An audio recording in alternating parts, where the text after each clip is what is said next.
الحمد لله نحمده ونستعينه ونستغفره ونؤمن به ونتوكل عليه ونعوذ بالله من شرور أنفسنا ومن سيئات أعمالنا من يهده الله فلا مضل له ومن يضلله فلا هادي له ونشهد أن لا إله إلا الله وحده لا شريك له ونشهد أن سيدنا ومولانا محمدا عبده ورسوله صلى الله تعالى عليه وعلى آله وأصحابه أجمعين أما بعد فأعوذ بالله من الشيطان الرجيم بسم الله الرحمن الرحيم وإن من شيعته لإبراهيم إذ جاء ربه بقلب سليم إذ قال لأبيه وقومه ماذا تعبدون أئفكا آلهة دون الله تريدون فما ظنكم برب العالمين فنظر نظرة في النجوم فقال إني سقيم فتولوا عنه مدبرين صدق الله العظيم. محترم سامعین کرام، رسالت میں حضرت نوح علیہ السلام کے بعد حضرت ابراہیم علیہ السلام کا تذکرہ اللہ تبارک و تعالی ان آیات میں فرما رہے ہیں، اور فرمایا کہ ابراہیم انہی میں سے تھا، وَإِنَّ مِن شِيعَتِهِ لَإِبْرَاهِيمَ، اور ابراہیم اس کے گروہ میں سے تھا، یعنی حضرت نوح علیہ السلام کے گروہ میں سے تھے۔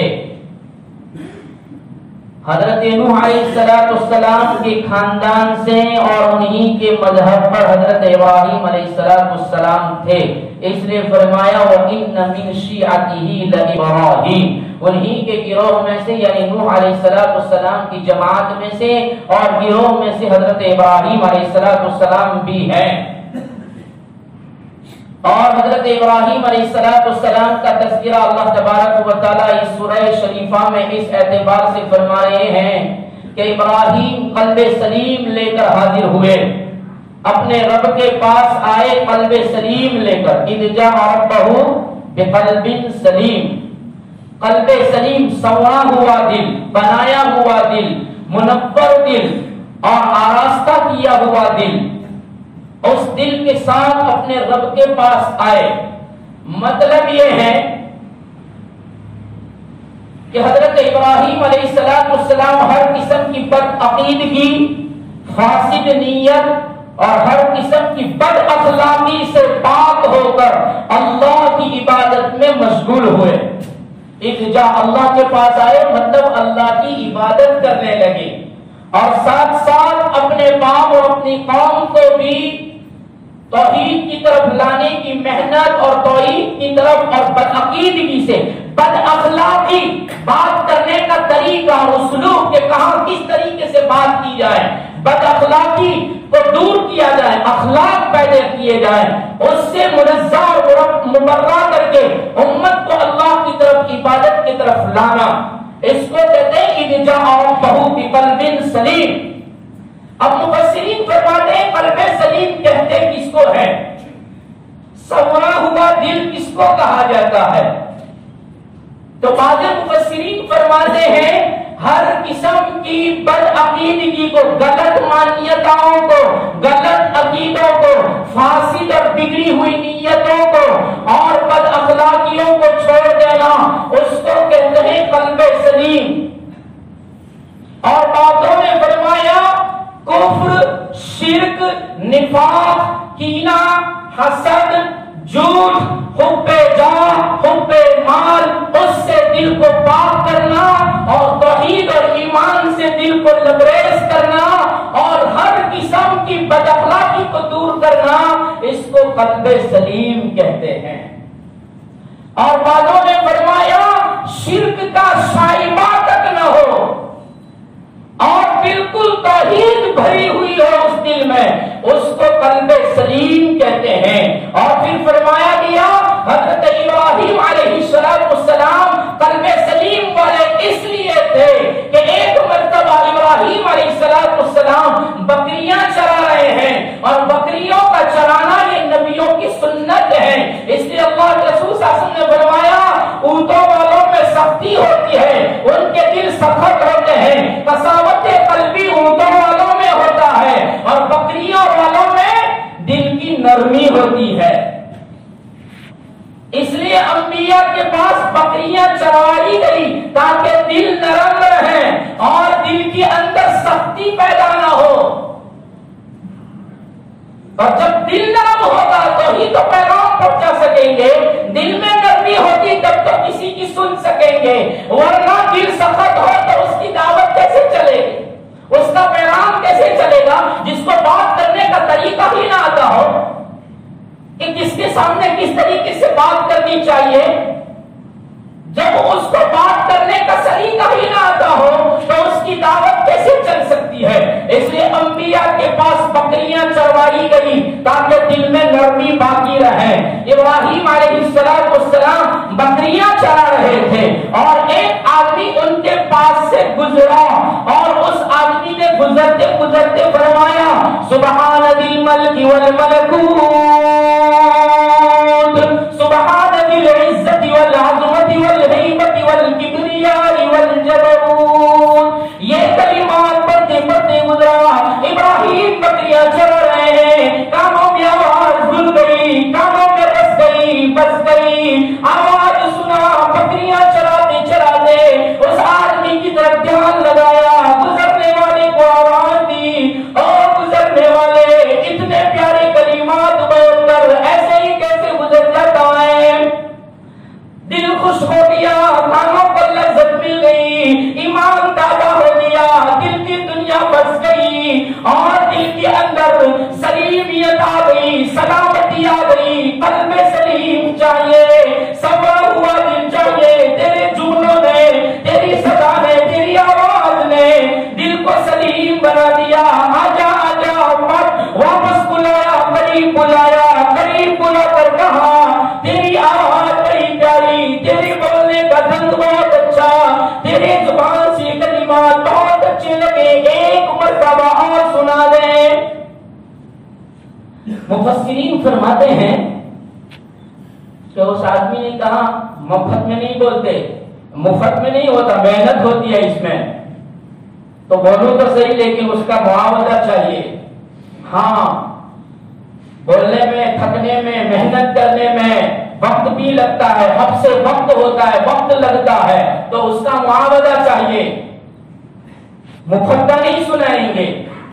تو حضرت ابراہیم علیہ السلام نے فرمایا ہم جانتے ہیں کہ ان کلمات کے کہنے میں تیرا وقت لگتا ہے، اور عقل مند وہ ہوتا ہے جو کام کر رہا ہے تو کام کرنے کے بعد معاوضہ دے،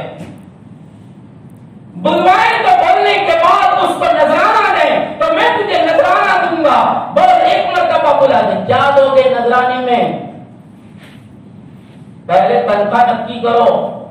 بولو کتنا دو گے؟ تو ابراہیم نے کہا بکریوں کا جتنا ریور ہے نا اس میں سے آدھا دے دوں گا۔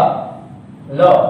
ایک بکری نہیں، آدھا لے جانا، صرف اتنا کلمہ سنانا، 1 منٹ بھی نہیں لگتی۔ سبحان ذی الملک والملکوت، سبحان ذی العزت والعظمت والقدرت والہیبت والکبریاء والجبروت، اتنا سنانا، آدھی بکریوں کا ریور دے دیا۔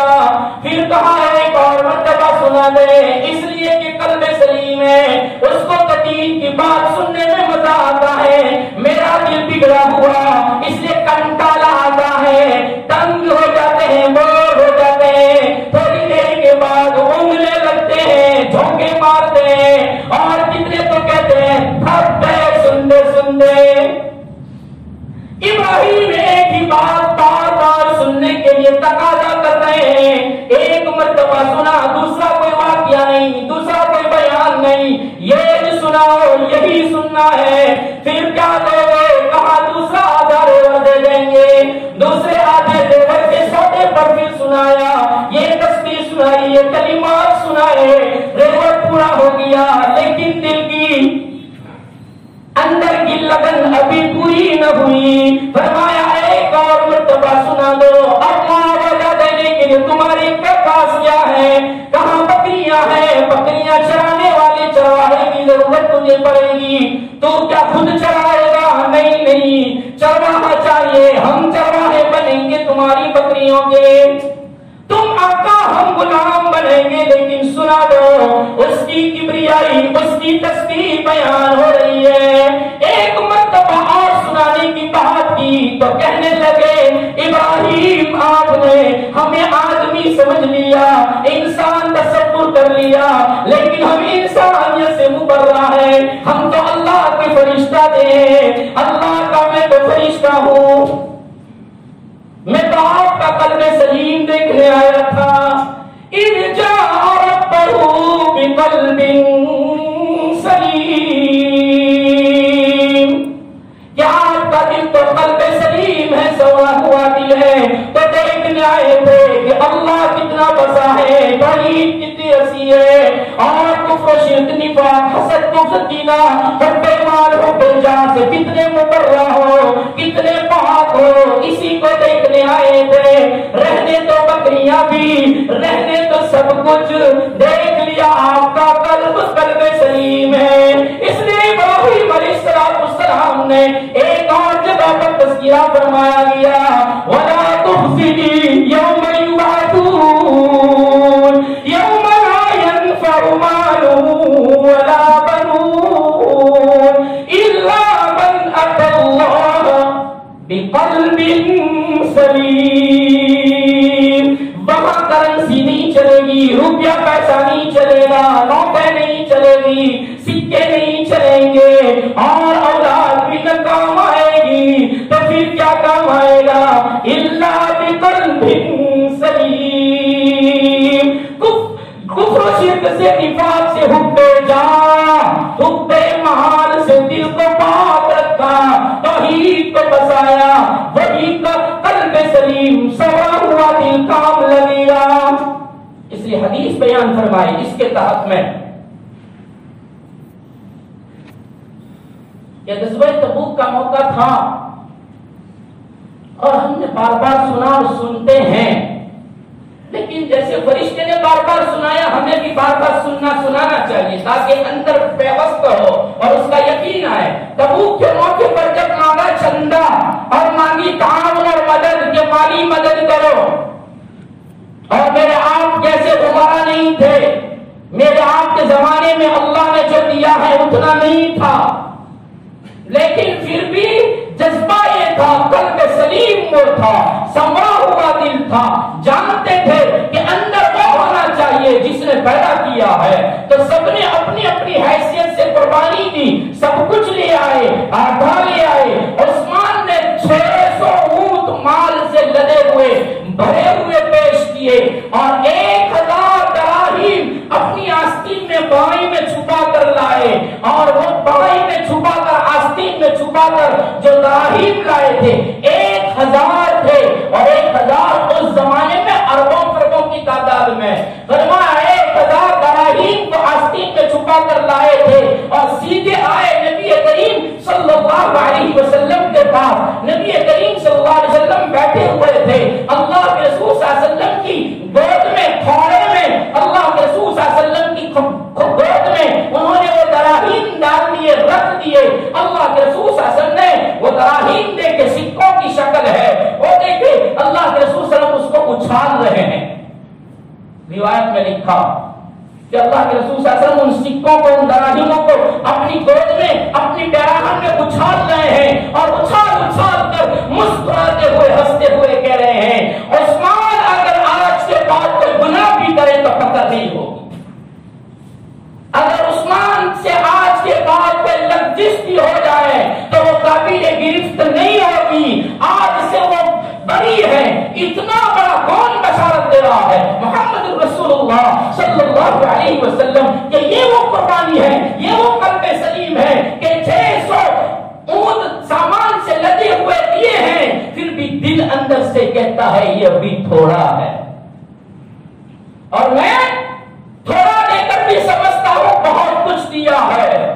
اور بہت کچھ دینے کا دعویٰ کر کے کہتے ہیں وہ تو نہیں دیتا، میں نے 500 دیے ہیں،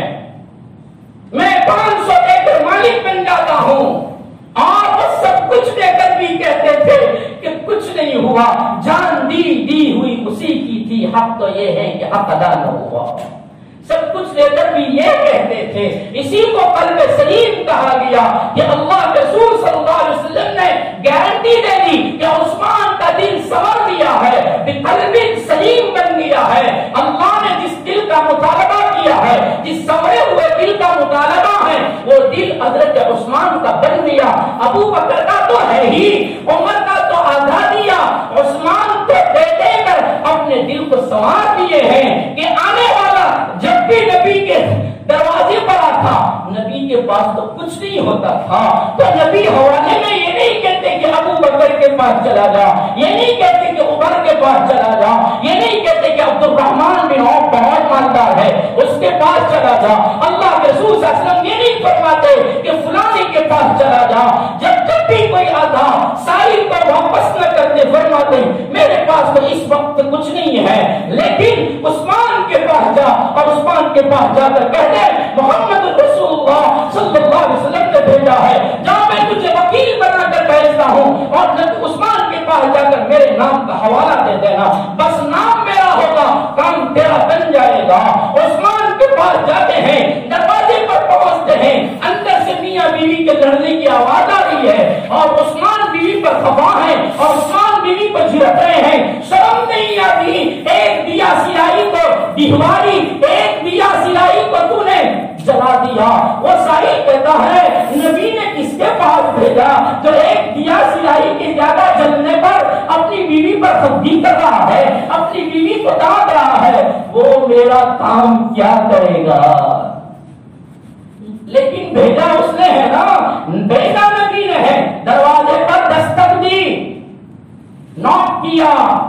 پوچھا مندق پلمان کون دروازے پر، تو فرمایا سائل ہوں، نبی کا بھیجا ہوا ہوں۔ عثمان ایک دم دہن سیدھی کر کے،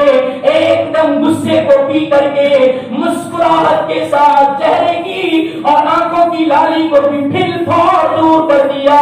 غصے والے آدمی کو غصہ دور کرنے میں دیر لگتی ہے، لیکن قربان نے عثمان تیرے قلب سلیم پر کہ فوراً اپنے غصے کو دور کر دیا،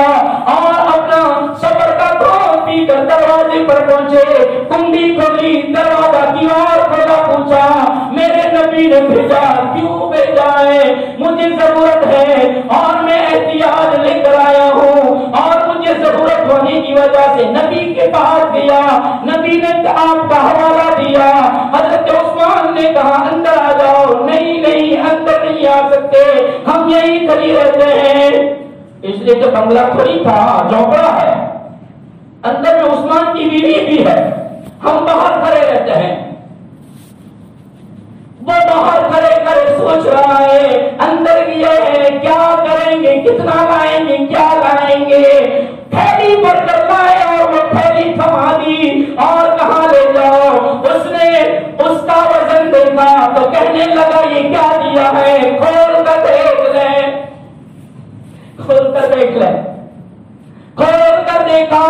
دراہیم لگے ہوئے ہیں، گننا شروع کر دیا، 300 دراہیم دیے، 300 دراہیم کو دیکھ کر وہ سائل کا ہاتھ بگولا ہو گیا،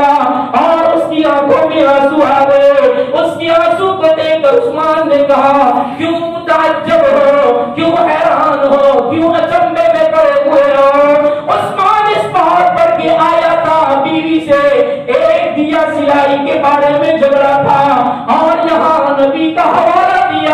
300 دے دیے۔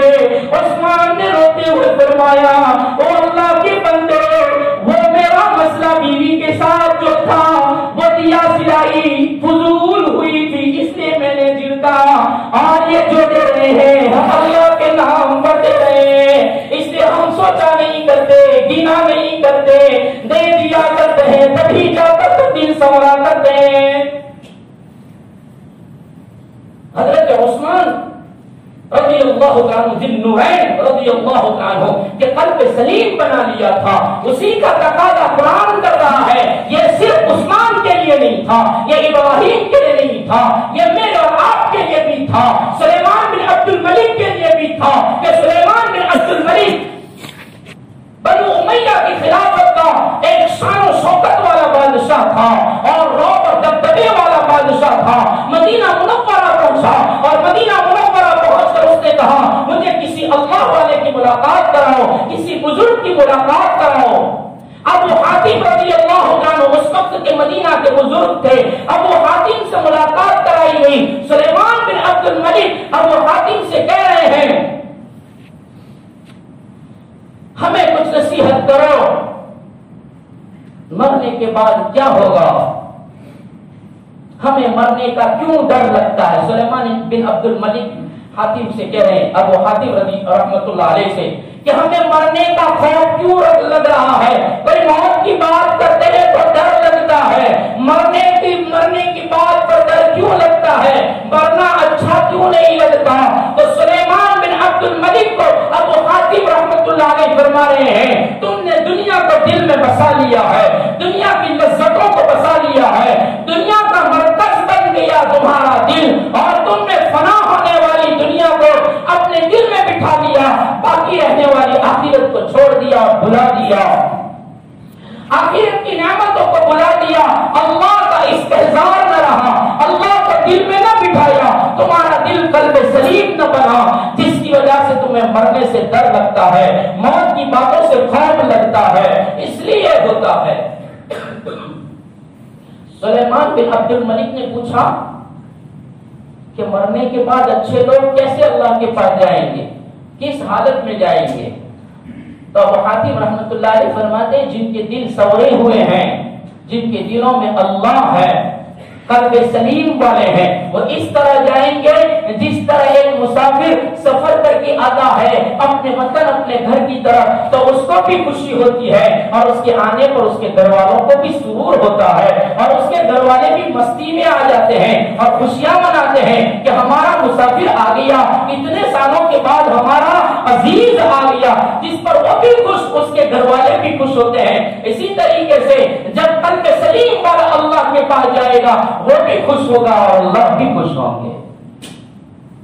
اور برا آدمی اس کو اس طرح لایا جائے گا جس طرح ایک بھگوڑے غلام کو بھاگ گیا ہو، نافرمان ہو، بھگوڑے غلام کو پکڑ کر لایا جاتا ہے آقا کے سامنے، اور جب لایا جاتا ہے تو وہ ڈر میں رہتا ہے، خوف میں رہتا ہے کہ کیا سزا دی جائے گی، اس کے بدن پر کپکپی طاری ہو جاتی ہے، دروجھاپن آ جاتا ہے، اور کپکپی کے عالم میں وہ سوچتا ہے کہ میرے بارے میں کیا حکم کیا جائے گا، آقا میرے بھاگنے کی وجہ سے مجھ کو کیا سزا دیں گے۔ اسی طریقے سے جس کا دل قلب سلیم نہیں ہے، دل میں اللہ نہیں ہے، حب جاہ حب مال بسا ہوا ہے، کینہ ہے، حسد ہے، جھوٹ ہے، کپٹ ہے، چغلی ہے، یہ ساری کفر و شرک و نفاق ہے، یہ سارا بھرا ہوا ہے۔ تو فرمایا وہ ڈرتے ہوئے کہ اللہ میرے بارے میں کیا فیصلہ کرے گا، وہ ڈرتے کانپتے ہوئے حاضر کیا جائے گا۔ یہ ساری بات بتائی تو سلیمان بن عبد الملک فرماتے ہیں کہ پھر قلب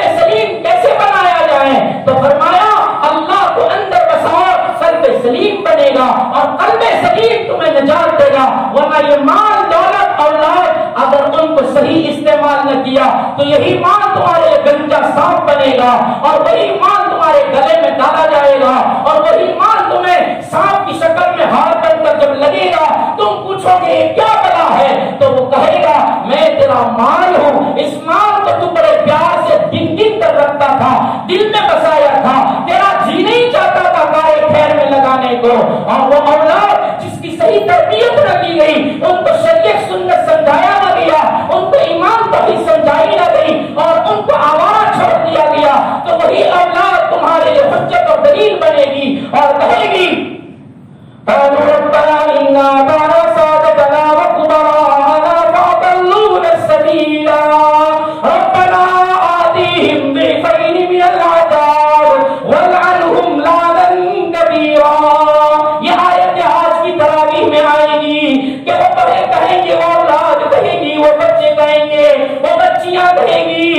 یہ ہمارے ماں باپ ہیں، ہمارے بڑے ہیں، انہوں نے ہمیں غلط راستے بتائے، ہمیں انگلستان والے راستے تو بتائے، یعنی کہ عصری تعلیم کے راستے تو بتائے، دینی تعلیم کے راستے نہ بتائے، قرآن والی تعلیم کے راستے نہ بتائے، قرآن کا حافظ نہ بنایا، قرآن کا عامل نہ بنایا، قرآن کا عالم نہ بنایا،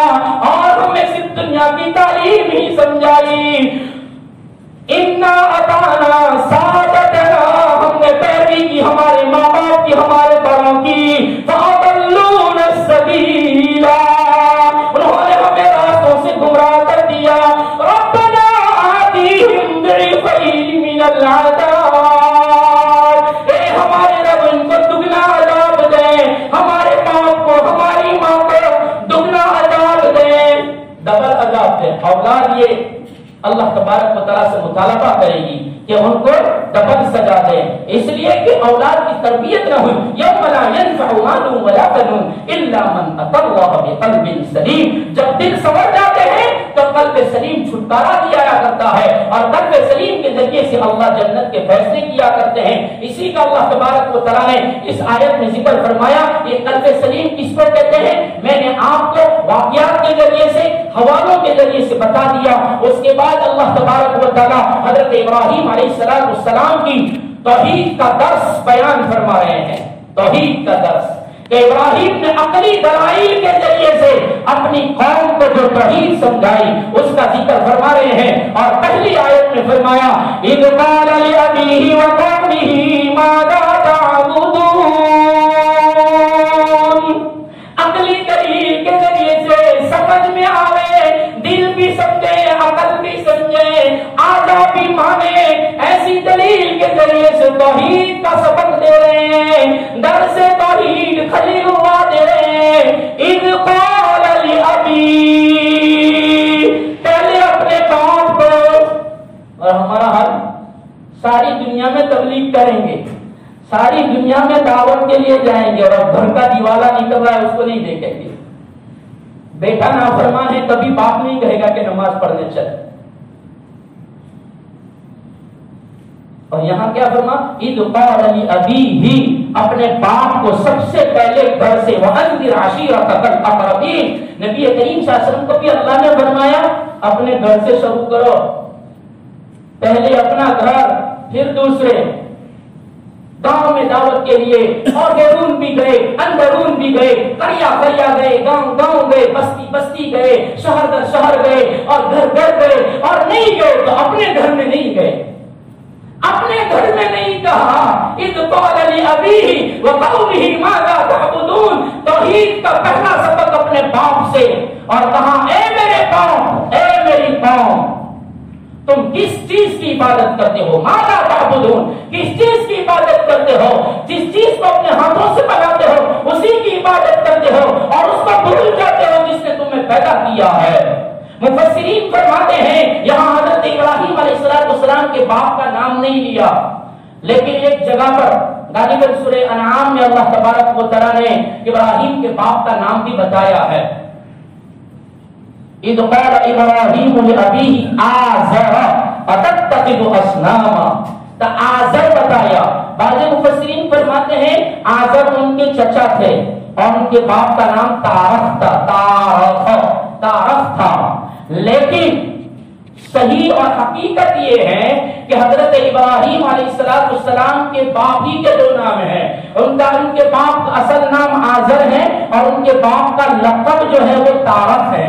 ورنہ چچا نہیں ہے۔ اگر چچا ہوتے تو اللہ نے ابھی ہی آزر نہ کہتا، قرآن میں ان کے باپ کا نام آزر بتا دیا، بس فیصلہ ہو گیا کہ حضرت ابراہیم کے باپ کا نام آزر تھا۔ اب کوئی کہے کہ ان کے باپ کا نام آزر نہیں تھا، وہ آزر تو ان کا چچا تھا، تو فرمایا یہ ایسی بات نہیں ہے، حقیقت یہی ہے کہ آزر ان کے باپ کا نام تھا، اور تارخ یہ ان کے باپ کا لقب تھا۔ اس نام سے لوگ ان کو بلاتے تھے، تارخ کے نام سے، جیسے ہمارے معاشرے میں بھی ہوتا ہے، نام کسی کا کچھ اور ہوتا ہے، بلایا کسی اور سے جاتا ہے۔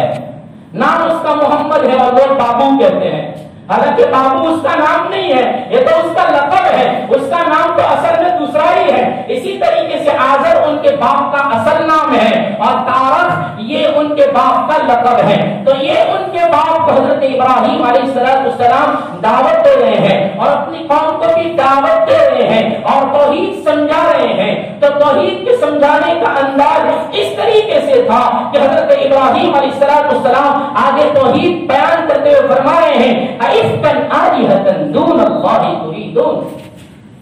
جھوٹ موٹ کے کا جھوٹ موٹ کے آلیہ جھوٹ موٹ کے بنائے ہوئے معبودوں کی پوجا کرتے ہو. من دون اللہ اللہ کو چھوڑ کر تريدون چاہتے ہو تم اللہ کو چھوڑ کر جھوٹ موٹ کے بنائے ہوئے معبودوں کو چاہتے ہو. یہ اس کا ترجمہ. اللہ کو چھوڑ کر جھوٹ موٹ کے بنائی ہوئے معبودوں کو چاہتے ہو. حالانکہ یہ تو تم نے اپنے ہاتھوں سے بنایا. کسی نے پتھر سے بنایا, کسی نے دھات سے بنایا, کسی نے لکڑی سے بنایا. یہ تو تم نے اپنے ہاتھوں سے بنایا ہے اور اسی کی پوجا کرتے ہو. یہ تو کتنی عقل میں آ گئی ایسی بات ہے اور بالکل عقل تسلیم کر لے ایسی بات ہے. اس کو عقلی دلیل کہتے ہیں کہ تم نے ان ساری چیزوں سے اپنے ہاتھوں سے آکار دے دیا, شکل دے دی اور متشکل بنا دیا, تصویر بنا دی اور اسی کو اپنا معبود سمجھ لیا. یہ کیسی بات کرتے ہو؟ اللہ کو چھوڑ کر اپنے ہاتھوں سے بنائی ہوئی چیزوں کو معبود بنا لیا. تم نے فرشتوں, جناتوں اور ستاروں کی شکلیں بنائی اور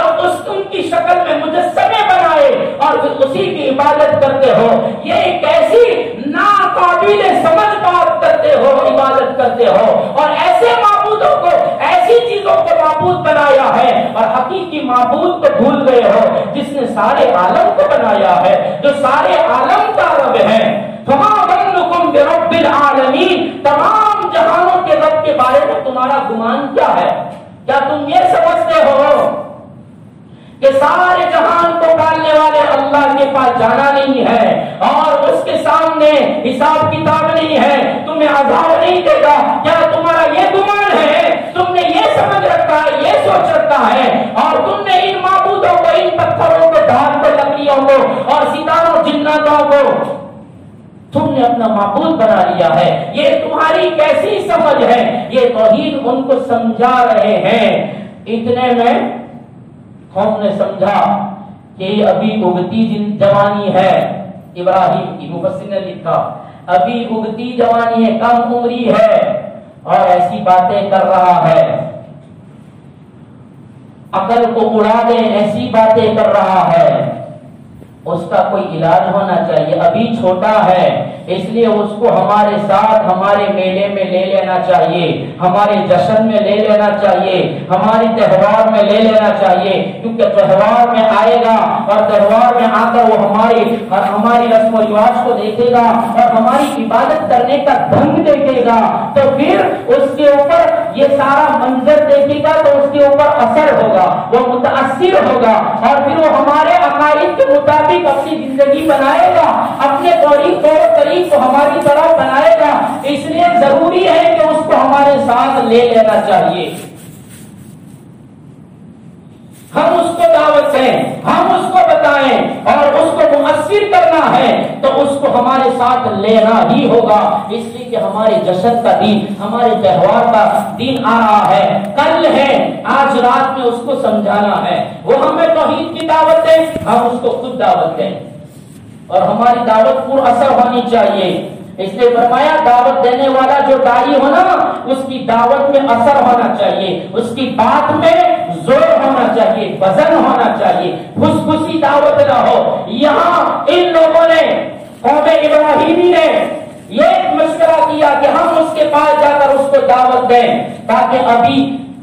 ابھی چھوٹا ہے اور چھوٹے پن میں ایسی باتیں کر رہا ہے اور ایسے سے سوال کر رہا ہے اور بادشاہ سے نظریں ملا کر باتیں کرتا ہے. نمرود جیسے بادشاہ کے سامنے کسی کی مجال نہیں تھی کہ اس کے سامنے آنکھ اٹھا کر دیکھیں. ابراہیم نے ابھی تو جوانی میں قدم رکھا ہے اور نمرود سے نگاہ ملا کر بات کی اور بات کرتے ہوئے فرمایا تو کہتا ہے کہ میں رب ہوں, تو کہتا ہے کہ میں معبود ہوں, چل میں جو کہتا ہوں وہ کر. میرا اللہ مرے ہوئے کو زندہ کرتا ہے, تیرے اندر طاقت ہو تو وہ کر کے دکھا. ابراہیم ابھی تو شروعات ہے جوانی کی, تو وہ کہتا ہے یہ تو میں بھی کر سکتا ہوں. قید خانے میں سے 2 قیدیوں کو بلایا, ایک کو مار دیا, ایک کو چھوڑ دیا, کہا کہ دیکھو یہ کام تو میں بھی کرتا ہوں. ارے بیوقوف, جو آدمی مرا ہے اسی کو زندہ کرتا ہے میرا رب تو, اور تو ایک کو مارتا ہے اور ایک کو چھوڑ دیتا ہے. یہ تو تیری زور حکمی ہے. ہاں, زور حکمی میں تو سب کچھ ہوتا ہے. بے قصور کو مارا جاتا ہے اور قصوروار کو شاباشی دی جاتی ہے, اس کی پیٹھ تھپکی جاتی ہے. حضرت ابراہیم علیہ السلام نے اس سے کہا چل یہ تو کر دیتا ہے تو یہ وہ میرا رب ایسا ہے جو مشرق میں سے سورج کو نکالتا ہے, مغرب میں ڈبوتا ہے. اگر تجھ میں طاقت ہے تو مغرب میں سے نکال کر دکھا اور مشرق میں ڈبو کر دیکھا. تفوہد الذی تفا, وہ لاجواب ہو گیا کہ اب اس کا تو جواب ہی نہیں ہے. یہ ایسی باتیں کرتے تھے نمرود سے منہ آنکھوں میں آنکھیں ڈال کر اور سینے سے سینہ تان کر بات کرتے تھے. تو نمرود نے کہا, اس کی قوم نے کہا, اتنا جگرا رکھنے والا, اتنی زور سے اور اتنی دلائل کے ساتھ بات کرنے والا ابھی سے بات کرتا ہے تو کہیں آگے چل کر ہمارے لیے درد سر نہ بن جائے. اس لیے ہمارے عقائد میں اس کو لانا ضروری ہے, اس کی مانیتاؤں کو بدلنا ضروری ہے. آج معاشرے کی عقائد بدل گئے, مانیتا بدل گئی تو ان کو حق بات سمجھ میں نہیں آتی. غلط عقائد نے اندر ڈیرے ڈال دیے جس کی وجہ سے صحیح عقائد سمجھ میں نہیں آتے ہیں. ابراہیم علیہ السلام کے بارے میں انہوں نے یہی سوچا اور یہ سوچ کر وہ لوگ دعوت دینے گئے اور ابراہیم کو اپنے ساتھ لے جانا چاہا تہوار میں کہ آئندہ کل ہمارا تہوار ہے. سارے کے سارے بچے, مرد, عورت, بوڑھے, جوان سب کے سب نکلیں گے, کمزور بھی نکلیں گے, سب نکلیں گے اور سب تہوار منانے کے لیے میلے میں جائیں گے, اس لیے تمہیں بھی آنا ہوگا. تو ابراہیم علیہ السلام نے فَنَظَرَ نَظْرَةً فِي النُّجُومِ, ایک دم ان کی دعوت کو سن کر آسمان کی طرف دیکھا, ستاروں کی طرف دیکھا. فَنَظَرَ نَظْرَةً فِي النُّجُومِ,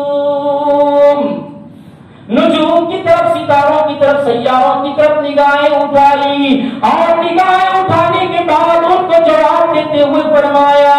فَقَالَ إِنِّي سَقِيمٌ, اور یہ جواب دیتے ہوئے فرمایا کہ میں تو بیمار ہوں. انا سقیم, میں تو بیمار ہوں اور بیمار ہونے کے نتیجے میں تمہارے ساتھ میلے میں نہیں آ سکتا ہوں, اس لیے کہ میلے میں جانے کے لیے چلتے جانا ہوگا, پیدل چلنا ہوگا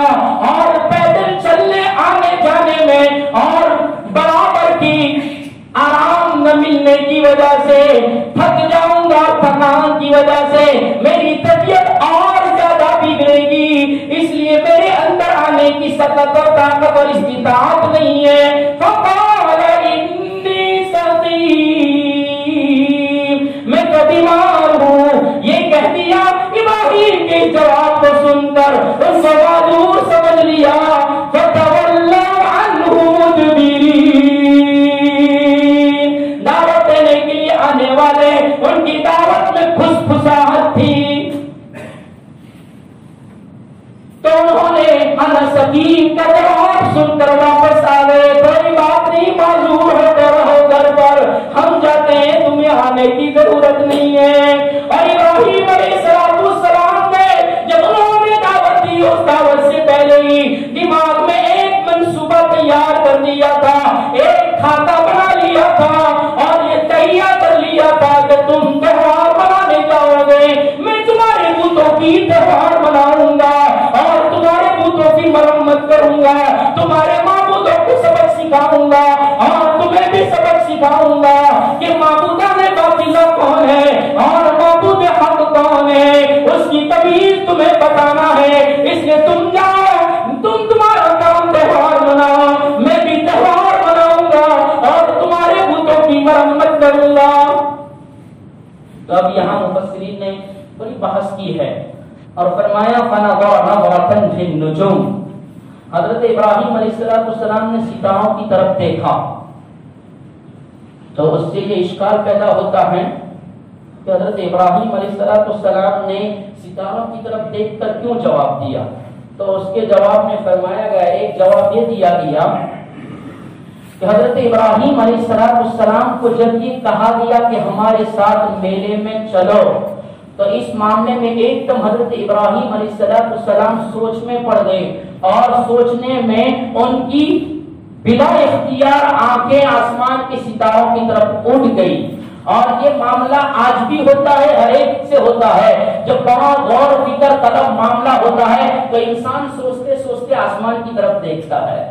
تو ابراہیم علیہ السلام کی نظریں جو آسمان پر ستاروں کی طرف اٹھی، وہ بلا اختیار اٹھی تھی، جان بوجھ کر اٹھایا نہیں تھا۔ اس لیے حضرت ابراہیم علیہ السلام اس میں معذور تھے، انہوں نے کوئی ستارے دیکھ کر جواب نہیں دیا ہے، بلکہ ان کی سوچ میں بلا اختیار یہ آنکھیں آسمان کی طرف ستاروں کی طرف اٹھ گئی تھی۔ لیکن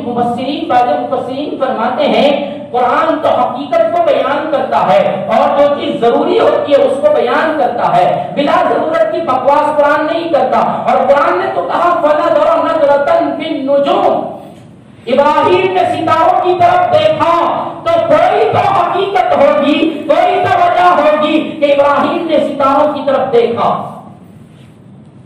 ورنہ اگر ایک بلا اختیار ہوتا تو قرآن میں ذکر نہ کیا جاتا، اور اگر اس کی کوئی وجہ اور حقیقت نہ ہوتی تو قرآن یہ کہتا کہ عربوں کا مقولہ تھا فَنَظَرَ نَظْرَةً إِلَى النُّجُومِ کہتا، لیکن قرآن نے تو اِلَى کے بجائے فی استعمال کیا اور فرمایا فَنَظَرَ نَظْرَةً فِي النُّجُومِ، تو اس کا مطلب یہ ہے کہ اس دیکھنے میں کوئی حقیقت ہے۔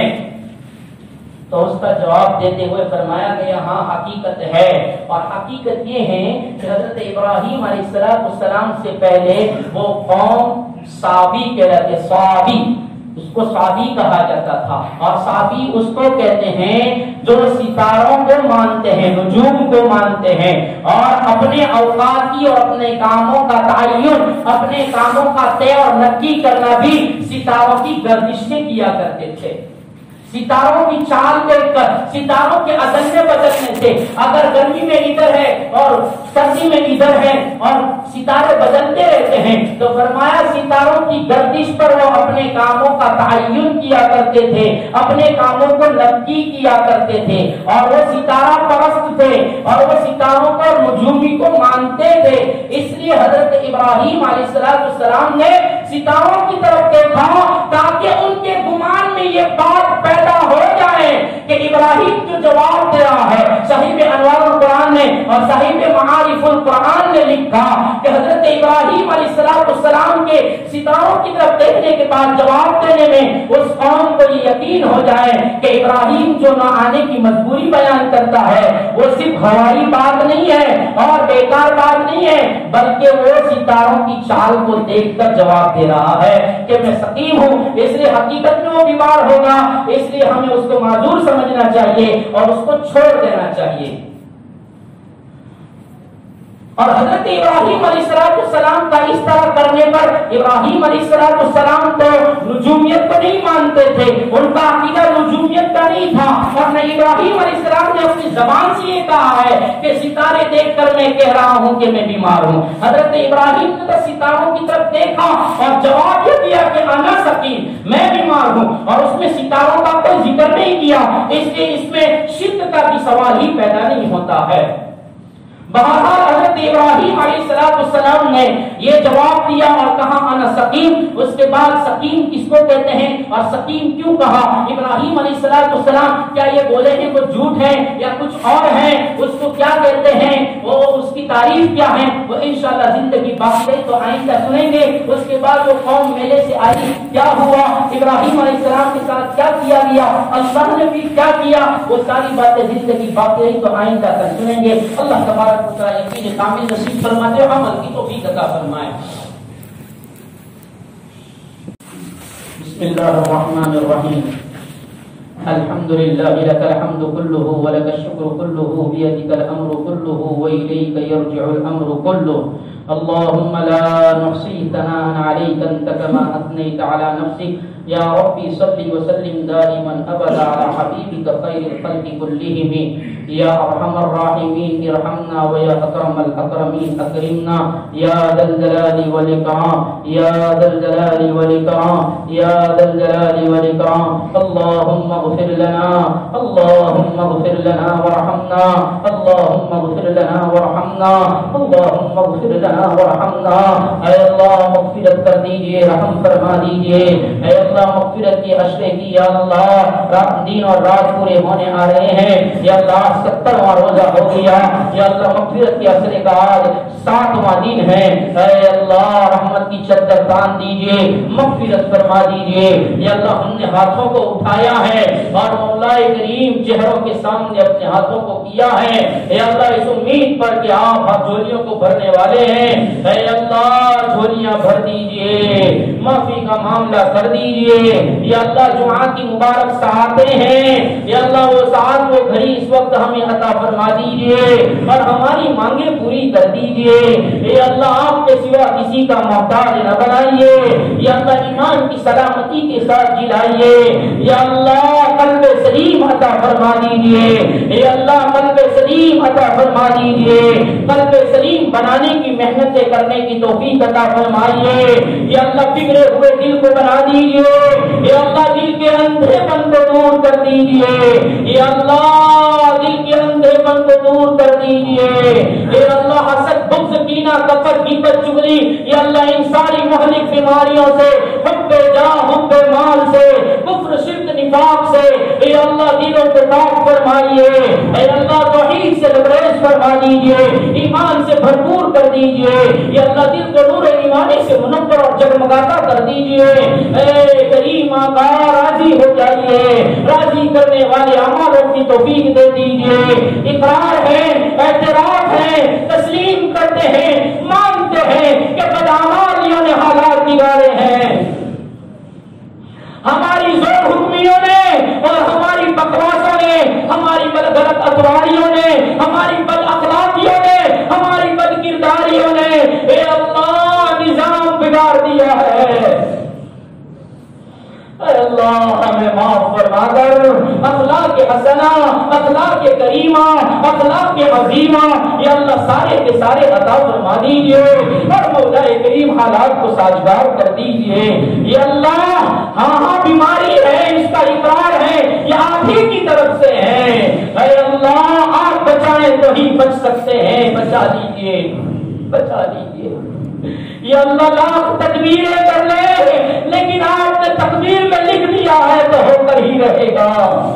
اے اللہ تدبیروں میں یا اللہ جان ڈال دیجئے اور مولا تقدیر کے فیصلوں پر راضی رہنے والا بنا دیجئے یا اللہ تقدیر میں عافیت مقدر فرما دیجئے عافیت عطا فرمائیے یا اللہ سلامتی عطا فرمائیے یا اللہ جو لوگ بیماری کے بستروں پر ایڑیاں رگڑ رہے ہیں یا اللہ سانسیں نہ ملنے کی وجہ سے اچھل رہے ہیں جن کے سینے اور پیٹ اچھل رہے ہیں اے اللہ رحم کھا لیجئے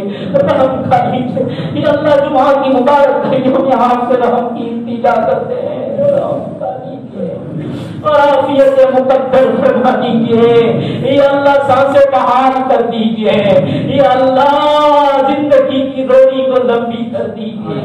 اے اللہ پریشان حالوں کی پریشانیاں دور فرما دیجئے مرحومین کی مغفرت فرما دیجئے جن مرحومین کے ایثار ثواب کے لیے یا اللہ مساجد میں مدرسے میں قبرستان میں جہاں بھی جس نے جو بھی دیا ان کے دینے کو قبول فرمائیے اور یہ دینے کو قلب سلیم کا ذریعہ بنائیے یا اللہ دنیا آخرت کی بہبودی کا سبب بنائیے دنیا آخرت کی کامیابیوں کا ذریعہ بنائیے اے اللہ دیے ہوئے مال پر آپ دیتے ہیں اس کا یقین نصیب فرمائیے